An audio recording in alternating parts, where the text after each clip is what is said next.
Olá, eu sou a Milene do canal Entre Viagens e Livros e hoje eu trago para vocês a resenha deste livro aqui, BTK, Máscara da Maldade, que é um livro perturbador que conta a história de um serial killer norte-americano que matou 10 pessoas ao longo de 30 anos, até quando então ele foi preso. Bom, esse livro é uma publicação da Dark Side, que é uma editora que eu gosto muito. Já falei sobre algumas outras obras publicadas por essa editora aqui no canal. E aqui, mais uma vez, a gente tem a mesma qualidade de sempre, o cuidado com o texto, com a diagramação e com a capa, né? O livro em si é muito bonito. Mas assim, gente, nunca aquele ditado fez tanto sucesso. Sabe aquela história de não julgar o livro pela capa? A gente olha para essa capa aqui e pensa que é uma história, assim, maravilhosa, né? Porque a capa é muito bonita. Mas não, de maravilhoso isso aqui não tem nada, é uma história bem pavorosa, bem tenebrosa mesmo, assim. É uma coisa horrível mesmo, sabe? Durante a leitura, em vários momentos eu fiquei com uma sensação, assim, de... Ai, dá até dor no estômago, porque é muita maldade, né? Não dá pra entender como esse tipo de coisa acontece. Bom, mas enfim, aqui então a gente tem a história do Dennis Rader, que foi então esse serial killer que ficou conhecido como BTK. Por que essa sigla? Ele deu sigla pra tudo, gente. Acreditem ou não, ele criou uma sigla até pro próprio pênis. Então ele começou a se chamar de BTK, e aí a mídia também começou a divulgar esse apelido, porque isso fazia referência ao método que ele utilizava para matar as suas vítimas. Então, BTK em inglês vem de Bind, Torture and Kill, que significam amarrar, torturar e matar. Então era isso que ele fazia com as suas vítimas, né? Ele, além de matar essas pessoas, ele sentia prazer em vê-las sofrendo. Então ele amarrava, ele enforcava essas pessoas. E depois disso, só depois de torturar bastante as vítimas, é que então ele as matava. Bom, foram 10 mortes ao longo dos anos 1974 até 1991. O primeiro caso foi o da família Otero, em que ele pretendia matar a filha mais nova, ele pretendia matar uma criança. E ele já estava obcecado com essa menina, porque o que ele fazia era perseguir as pessoas, então ele achava várias possíveis vítimas, ele chamava de projetos as pessoas que ele iria matar, e aí ele identificava então várias possíveis vítimas e começava a seguir essa pessoa para ver todos os hábitos, para ver os horários em que elas estavam em casa, para ver quando estavam sozinhas, para descobrir tudo sobre essas pessoas. Então ele decidiu o dia que ele iria matar essa criança. E no caso, ele esperava que tivesse em casa só a mãe e a menina e que as outras pessoas da família já tivessem saído para ir para a escola, que o pai já tivesse ido trabalhar. Mas justamente nesse dia o pai não foi trabalhar porque tinha sofrido um acidente de carro. Então eles estavam em 4 pessoas em casa: o pai, a mãe, essa menina e o irmão. E aí, quando ele entra, então, ele se depara com os 4, ele não esperava isso, ele começa a tentar acalmar a família, então ele fazia uma espécie de convencimento, né? Ele dizia que ele ia apenas assaltar essa casa, que ele precisava de dinheiro, que ele ia roubá-los e que depois ele iria embora. E aí ele dizia, então, que precisava amarrar essas pessoas, mas que ele ia roubar a casa e que depois ele iria embora. E assim as pessoas acabavam deixando que ele as amarrasse. O pai da família Otero, por exemplo, ele era um ex-pugilista, então se eles acabassem num confronto físico, provavelmente ele conseguiria enfrentar o Rader. Mas como ele acabou convencendo todos os 4 de que não iria fazer nada com eles, de que iria roubá-los apenas, então todos aceitaram ficar ali amarrados, e aí ele obviamente matou então essa família toda. E assim, é muito difícil ler esse livro, porque são situações que assim, a gente não consegue nem imaginar esse tipo de coisa, né?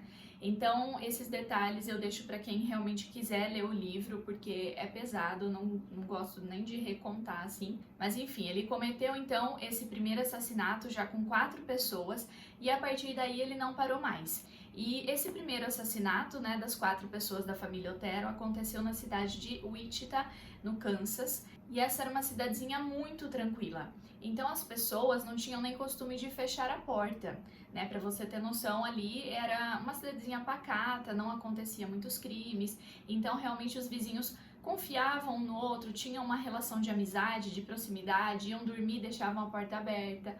E aí, depois desse assassinato, isso mudou. Então, as pessoas passaram a sentir muito medo, começaram a trancar suas casas e começaram a instalar sistemas de alarme. Com isso, as empresas de alarme precisaram contratar mais funcionários e o Dennis Rader acabou sendo contratado para trabalhar como instalador em uma dessas empresas de alarme, uma dessas empresas de segurança. Ou seja, olha a ironia, ele era colocado pelo próprio serviço dentro da casa das pessoas. E em um dos seus assassinatos, ele acabou utilizando justamente esse disfarce.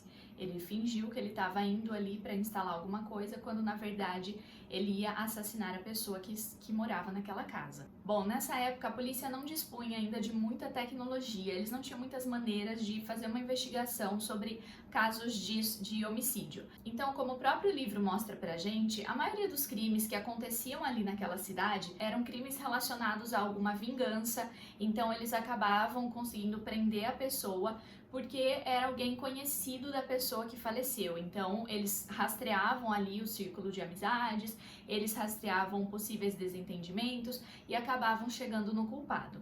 Mas nesse caso, que era uma pessoa que não tinha nada a ver com a família Otero, se tornou muito difícil descobrir quem era o responsável pelos assassinatos.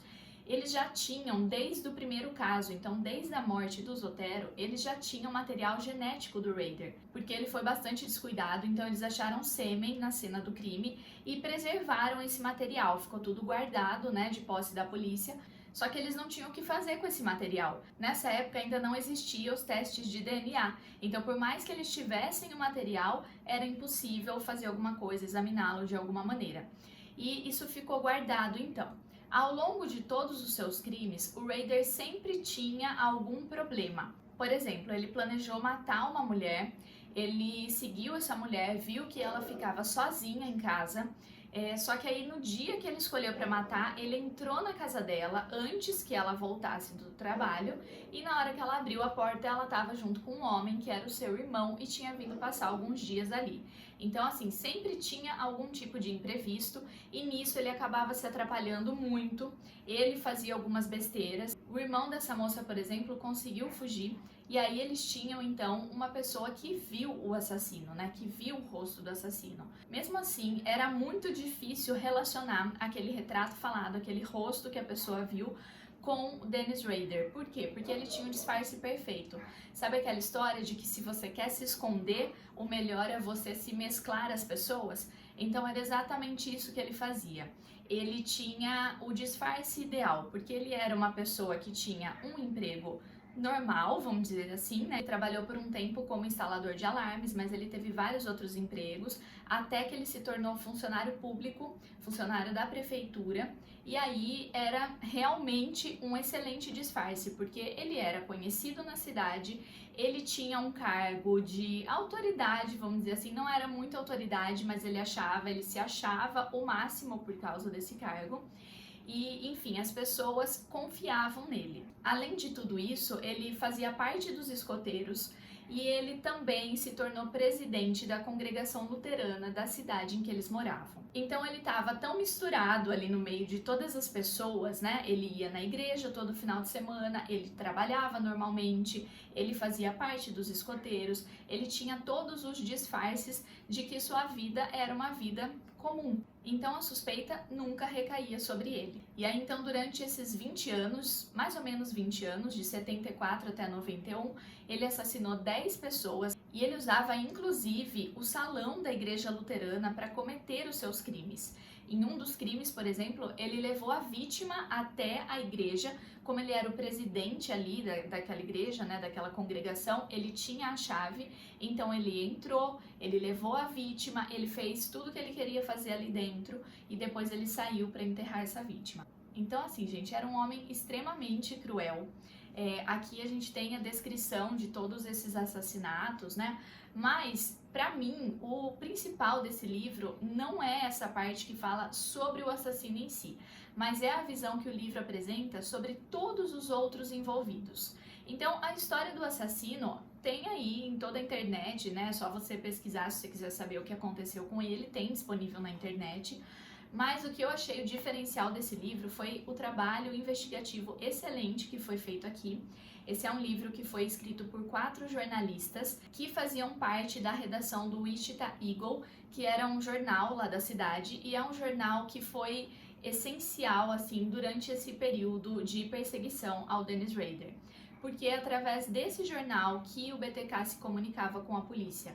Então ele mandava cartas, ele não se contentava em matar, ele queria ser reconhecido pelos seus crimes, então ele enviava cartas para o jornal, ele enviava ali comunicações para a polícia, e inclusive foi isso que levou então à prisão deste homem. Voltando então ao que eu estava comentando antes, eu achei muito interessante o enfoque que foi dado aqui aos policiais, a história desses policiais, a família dos policiais e a família das vítimas.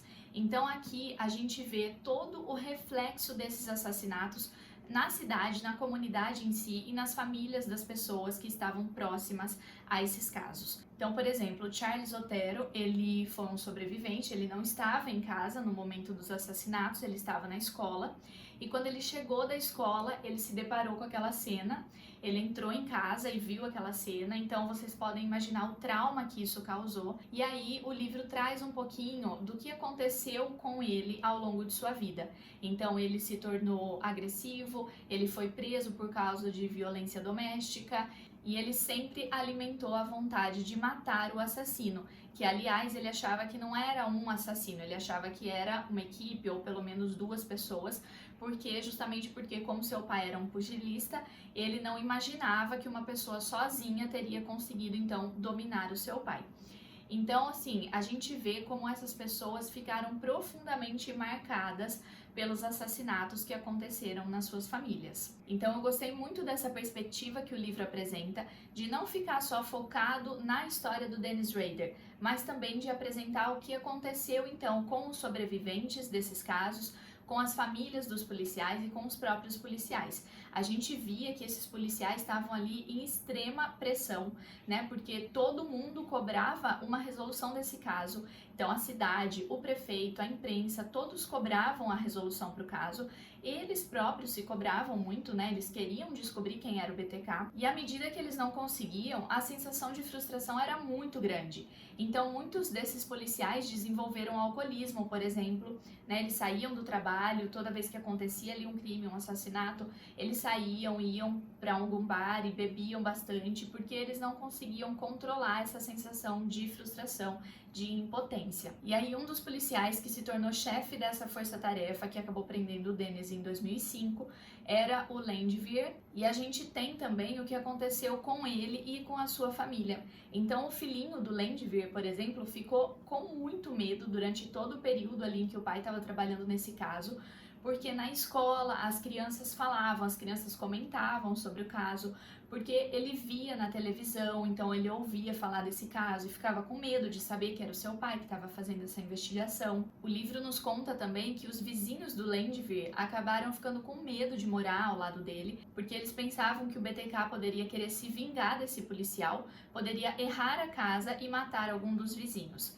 Então, assim, foi toda uma cidade que ficou nesse clima de medo, e isso durante um período longo de tempo, né? Como eu falei, ele cometeu esses assassinatos entre 74 e 91. Então, essas pessoas, durante todo esse tempo, eu imagino que elas estavam realmente apavoradas, né? O BTK, ele tinha por costume cortar a linha telefônica das casas em que ele iria entrar, para que as pessoas não pudessem, então, ligar para a polícia para tentar se defender. E aí se tornou um costume na cidade, toda vez que alguém ia entrar em casa, antes conferir se o telefone estava intacto. Então é uma cidade que viveu com medo durante um grande período de tempo. E aí, durante todo esse período, o Dennis foi fazendo as suas coisas ali da sua vida pessoal em paralelo com esses assassinatos. Então ele se casou, ele inclusive presenteou a sua esposa com um colar que ele roubou de uma vítima, porque em todos os casos, né, depois que ele matava uma pessoa, ele sempre recolhia alguns tesouros, algumas provas de que ele tinha realmente matado essa pessoa. Então assim, gente, um homem assustador, ele mantinha na casa dele diários contando tudo o que acontecia nos assassinatos. Inclusive a gente tem a cópia de alguns desses trechos aqui. A gente via que ele tinha assim muitos erros ortográficos em palavras super simples, palavras comuns assim, ele tinha esses erros ortográficos, mas ele achava que algum dia tudo que ele escrevia, né, esse diário, iria virar um livro de sucesso. Então ele se achava assim, ele se achava o máximo, gente, vamos falar a verdade. Ele se achava o poderoso, tanto que, inclusive, em um determinado momento, o livro conta que ele achava que ele jamais seria capturado.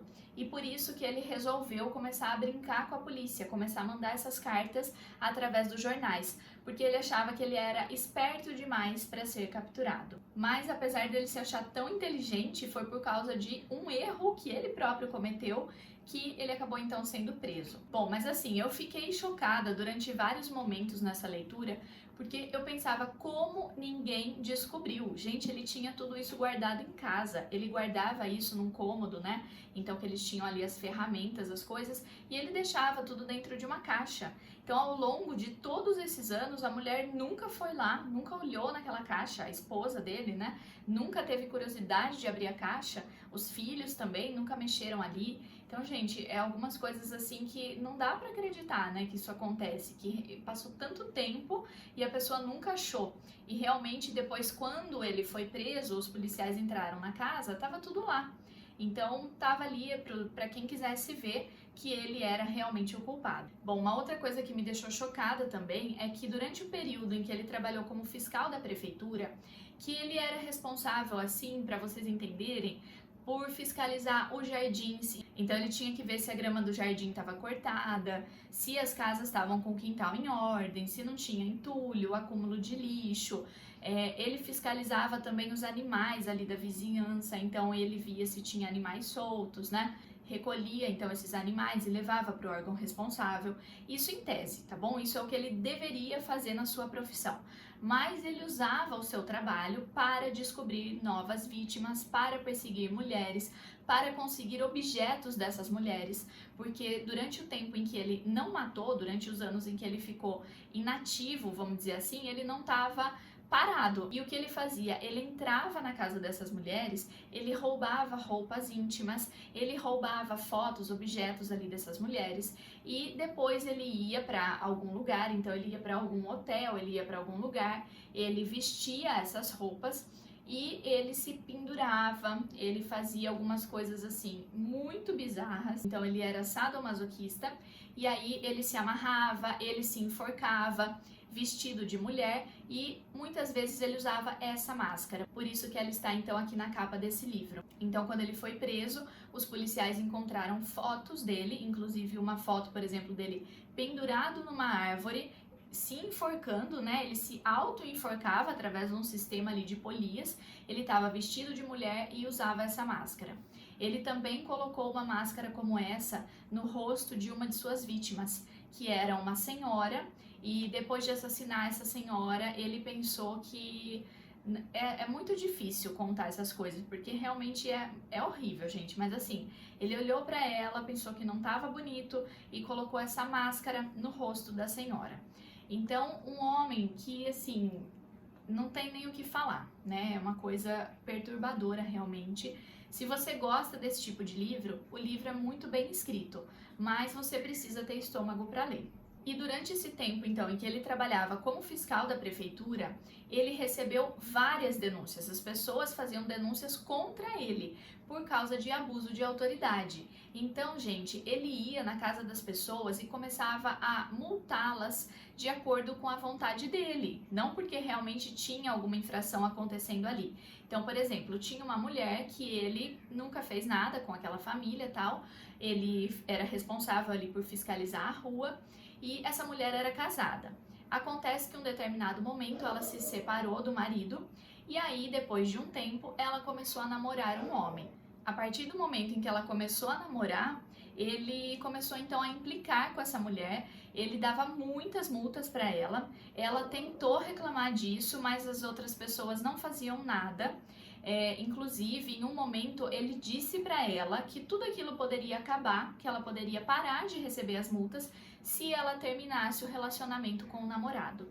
Então, gente, um claro abuso de poder e ninguém fazia nada. Isso que me incomodou muito, porque várias pessoas fizeram denúncias contra ele. Teve o caso de uma outra mulher também que fez uma denúncia, porque ele, inclusive, ia na janela dessa mulher e conversava com o filho dela pedindo informações sobre a mãe, que hora ela estava em casa, o que ela fazia. Então, assim, essas pessoas o denunciaram, mas ninguém fez nada. Muitas vezes os policiais que iam até ali confirmar os casos, confirmar essas denúncias, diziam que esse era o trabalho dele, que ele estava apenas cumprindo o seu trabalho. Então a gente vê também que se não fosse tudo isso, né, se não fosse o fato dessa negligência ter acontecido, talvez fosse possível ter prendido esse homem muito tempo antes, ou pelo menos isso poderia ter levado ele a tomar um pouco mais de cuidado e talvez até a cometer menos crimes, né? Se ele se sentisse com medo, se ele percebesse que estavam ali atrás dele, talvez ele parasse por um tempo de matar. Mas como ninguém fazia nada, ele usava e abusava do seu cargo da maneira como ele queria. Então, assim, isso foi uma coisa que pra mim ficou muito marcada na leitura desse livro, porque a maldade dele a gente já sabe, né? Que ele era uma pessoa extremamente cruel, a gente já sabe. Mas esse tipo de situação é muito delicada, né? Algo poderia ter sido feito para impedir todos esses abusos que ele acontecia, mas as pessoas ao seu redor foram extremamente negligentes. Bom, aí o fato é que em 1991 ele comete então o seu último assassinato e depois ele fica então uma lacuna aí de 10 anos mais ou menos inativo, ou seja, sem se comunicar com ninguém e sem fazer novas vítimas. Só que lógico, durante todo esse tempo ele continuava fazendo aquilo que eu falei, entrando na casa das pessoas, trazendo objetos pessoais dessas pessoas, fazendo listas de novas vítimas. Em um momento, por exemplo, ele até chega a fazer uma cova para uma de suas vítimas, mas quando ele vai tentar matá-la, ela não estava em casa. Então ele tinha sim a intenção de continuar matando, mas isso acabou não acontecendo. E o motivo principal aí dessa pausa desses 10 anos foi porque nesse período ele teve seus filhos e aí ele estava super atarefado ali em casa e ele não conseguia mais sair à noite, ele não conseguia mais inventar desculpas para sair durante a noite e cometer os seus crimes. Então ele ficou durante esse tempo inativo. E aí, gente, o que acontece, né? Como eu já falei, ele gostava de receber atenção, ele queria fama. Então, em um determinado momento, ele vê uma reportagem num jornal que dizia, né, através de uma pesquisa, que as pessoas já não se lembravam mais do caso BTK, já não sentiam mais medo desse caso, já não era uma presença grande ali na cidade como há alguns anos atrás. E ele ficou indignado com isso, porque na cabeça dele, como assim as pessoas não se lembravam do BTK? É impossível não se lembrar, né? Como assim as pessoas não têm mais medo do BTK? E aí ele resolve então aparecer novamente. E ele começa a fazer isso através de cartas. Então ele começa a enviar cartas para esse jornal que eu já comentei, o Eagle. Ele chega a enviar cartas também para um outro jornal. Ele deixa também algumas cartas em lugares diferentes. Então, por exemplo, uma das cartas ele deixa na carroceria de uma caminhonete que estava estacionada numa loja. E aí depois ele liga para a polícia e avisa que essa carta estava lá. Então ele volta a aparecer porque ele queria fama, ele queria estar na mídia, ele queria que o BTK se tornasse famoso novamente. Só que nessa época, nós já estamos falando aqui de 2004, os policiais já contavam com tecnologia. Então quando ele começou a matar, lá em 1974, os policiais não tinham nenhum sistema informatizado ainda, eles não tinham nem computadores para usar no seu trabalho. Não havia ainda o conhecimento por parte da polícia ou do FBI do perfil desses criminosos que a gente chama então de serial killers. Eles não tinham ainda esse conhecimento, mas quando ele reaparece em 2004, tudo isso já estava à disposição da polícia. Então agora os policiais já contavam com computadores, já tinham internet, já tinham como analisar o DNA e já tinham inclusive toda uma orientação sobre como lidar com os serial killers. E aí, gente, o que eles fizeram foi dar linha para a pessoa se enforcar, sabe essa história? Então eles foram dando linha, eles provocavam o Dennis, eles faziam com que cada vez ele enviasse mais cartas. Então eles montaram uma força-tarefa e o Landwehr, que era o responsável, né, por comandar esses policiais, mas você tinha ali também pessoas que faziam parte do FBI, que estavam ajudando a analisar o perfil desse criminoso, e essas pessoas diziam o que eles deveriam fazer. Então, por exemplo, uma das recomendações foi escolher só uma pessoa para se comunicar com ele, e o escolhido foi o Landwehr. Então, toda vez que eles tinham que fazer um comunicado, toda vez que eles tinham que falar alguma coisa com a imprensa, era sempre esse policial que dava as declarações. Ele acabou se tornando o rosto com quem o Dennis Rader se comunicava.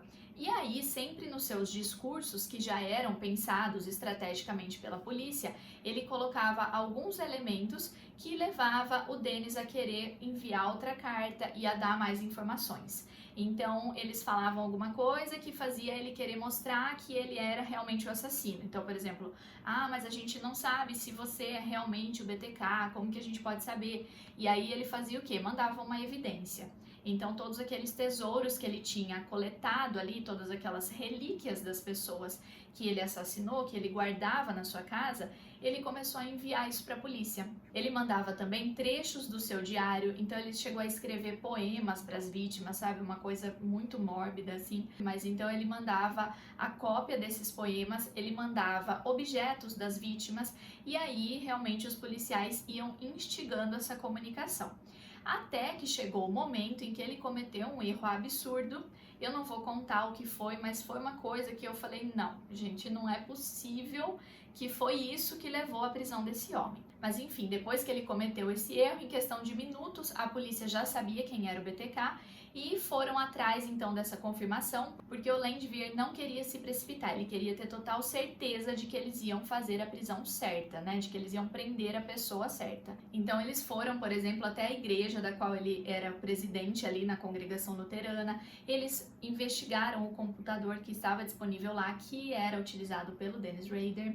Eles foram até a casa do Rader, eles acabaram armando ali todo o esquema da prisão, foram até a casa dele, encontraram todas as evidências. Num primeiro momento, a sua esposa não acreditou, então ela ficou ali totalmente incrédula e ela dizia, não, vocês pegaram a pessoa errada, vocês vão descobrir que não é ele, mesmo com todas as evidências ali. E quando eu li isso, eu fiquei chocada, mas ao mesmo tempo eu tentei me colocar no lugar dela. Porque pensa, você durante 30 anos é casado com alguém que você pensa conhecer, que nunca fez nada de errado, que participa da igreja, que leva os filhos nos escoteiros, que é reconhecido, né, que tem muitos amigos. Então, será que você desconfiaria dessa pessoa? Então, assim, eu imagino realmente a dificuldade de reconhecer que o seu marido era o responsável por esses assassinatos. Tanto que depois da prisão dele, ela ficou por um tempo então inconformada e ela dizia que não, que os policiais estavam errados, que eles iam acabar descobrindo isso. Mas aí os policiais interrogaram o Dennis Rader e ele contou tudo, né? Ele confessou porque afinal de contas, gente, ele queria se vangloriar pelos seus atos. Ele esperou por isso a vida toda. Em um determinado momento, um policial pergunta para ele se ele estava arrependido. Ele falou que sim, que ele estava arrependido porque ele foi pego. Então ele não estava arrependido dos crimes que ele cometeu. Ele só se arrependia de ter sido preso. E o momento, gente, que eles contam aqui sobre os interrogatórios é uma coisa que me dava dor no estômago, porque à medida que ele narrava para os policiais tudo aquilo que ele fez com as vítimas, ele sentia prazer nessa narrativa. Ele se lembrava dos assassinatos e ele gostava de contar. Em um determinado momento, gente, que me deu muito nojo, ele chega a ter uma ereção enquanto ele está contando do assassinato de uma das vítimas. Então, assim, é uma pessoa muito má, muito cruel, mas enfim, ele confessa tudo que ele fez. No tribunal, ele já se mantém um pouco mais quieto, ele levanta os olhos só quando são projetadas as imagens das suas vítimas. Então, quando as imagens vão ser mostradas ali para o júri, ele olha para essas imagens, ele quer relembrar as fotos. Nossa, gente, enfim, é uma coisa horrível, sabe, o que esse homem fez. E aí a polícia conseguiu fazer a análise do material genético que eles já tinham guardado desde o primeiro caso, lá de 1974, mais as provas que estavam na casa dele, mais a confissão. Então, ele foi condenado pelos 10 assassinatos, ele recebeu 10 prisões perpétuas, ele continua preso até hoje ele já é um senhor, né? Então, enfim, obviamente que ele vai ficar na cadeia até morrer. Mas é uma coisa assustadora pensar na maldade desse homem, gente. E aí, para terminar então esse vídeo, eu gostaria de ler um trecho que eu achei muito bonito, né?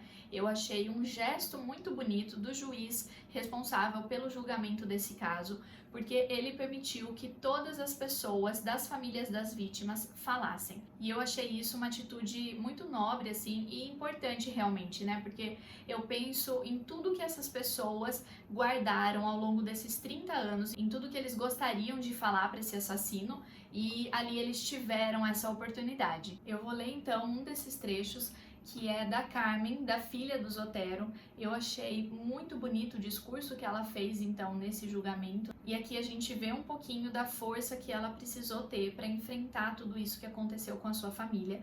Então, eu vou ler esse trechinho para vocês. Olha só. Ela diz assim: "Sou Carmen Julie Otero Montoya", dissera a filha do Zotero para Raider no tribunal. "Apesar de nunca termos nos encontrado, você já viu meu rosto antes. É o mesmo rosto que você matou há mais de 30 anos, o rosto da minha mãe, Julie Otero. Ela me ensinou como amar, como ser uma boa pessoa, como aceitar os outros como são e, acima de tudo, como encarar nossos temores. Tenho certeza de que você viu isso no rosto dela enquanto ela lutava para viver. Minha mãe contra sua arma. Você é tão covarde." Ela descreveu cada membro da família, começando por seu pai brincalhão. "Tenho certeza de que você conseguia sentir o amor dele pela família enquanto arrancava dele sua última respiração. Você é tão covarde." Sua irmã Josie. "Fico espantada que você tenha conseguido ser tão cruel com uma criança doce e bonita." Joey, eternamente com 9 anos. "O nome dele era Joey, não Júnior, mas acho que isso não importa muito para você. Um homem com uma arma contra um menininho. Você com certeza é um covarde." Há bem pouco tempo eu me dei conta de que não conseguia me lembrar da voz da minha mãe. Isso foi uma descoberta dolorosa, mas, à medida que colocava meus pensamentos no papel, o seguinte me ocorreu: eu sou a voz da minha mãe. E eu sei que nós fomos ouvidas. Gente, esse trecho me emociona até agora, lendo novamente eu fico emocionada, porque eu imagino tudo que essas pessoas passaram. Eu imagino o medo que as pessoas dessa cidade sentiram e eu imagino até hoje a dor que os familiares carregam. E, gente, isso tá muito perto de nós, né? Ele foi preso em 2005, então é algo muito recente. Como eu já falei, né, o Dennis Rader continua preso até hoje. Ele não recebeu pena de morte porque no momento em que ele cometeu os seus crimes, a pena de morte não era aprovada no estado do Kansas. Então, apesar de ter sido julgado em 2005, ele não recebeu pena de morte, mas ele recebeu a prisão perpétua. Então, ele continua preso. Eu quis encerrar então esse vídeo com a leitura desse trecho porque é algo que me tocou muito. Eu acho que os 4 jornalistas que escreveram esse livro tiveram uma decisão muito acertada ao dar esse foco para todas as pessoas envolvidas nesses crimes, né? Os familiares das vítimas, os policiais e os familiares dos policiais e os moradores daquela cidade. Então, gente, é isso. Se você gosta desse tipo de livro, o livro é muito bem escrito, vale a pena ler para quem gosta, né? Mas como eu já falei, é um livro forte. Eu espero que vocês tenham gostado dessa resenha. Muito obrigada e a gente se vê no próximo vídeo.